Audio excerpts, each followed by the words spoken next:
सांगड़ भारतीय आपी जारियत मज़मूम मकसदन जे हासिलात पाकिस्तान ते लगल दहशतगर्दी जे बेबुनियाद इल्ज़ामन के ख़िलाफ़ गवर्नमेंट बॉयज़ पीर सबक़तुल्लाह शाह शहीद डिग्री कॉलेज सांगड़ जे उस्तादन ऐं शागिर्दनि पारां एहतजाजी रैली कढी वई।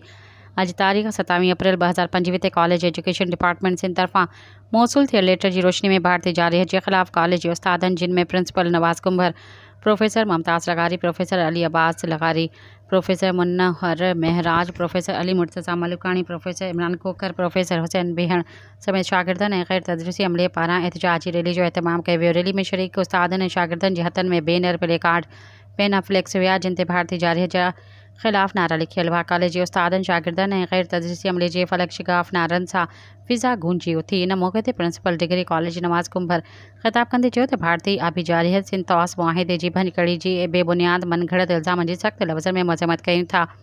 भारत के वाज़े करणु चाहियूं था त असांजे मुल्क जो बच्चो बच्चो पाक फ़ौज सां कुल्हो कुल्हे में मिलाए बीठल आहे ऐं भारतीय जारियत जो मुंहुं तोड़ जवाबु ॾिनो वेंदो। असीं मोदी सरकार जी किरियल हरकतुनि जी मज़म्मत कयूं था। आबी जारियत खे जंगी ॾोह सम्झो था। पाकिस्तान खे पंहिंजो दिफ़ा करण जो मुकमल हक़ हासिलु आहे। पाकिस्तान जे अमन वारे पॉलिसी खे असां कमज़ोरी नथा सम्झूं। असां पंहिंजी सरहदनि जे हिफ़ाज़त लाइ कंहिं बि क़ुर्बानी खां गुरेज़ न कंदासीं। रैली डिग्री कॉलेज खां अलावाला चौक नवाबशाह रोड ताईं कढी वई, जिते शहरियुनि जी वॾे अंग पिणु शिरकत कई।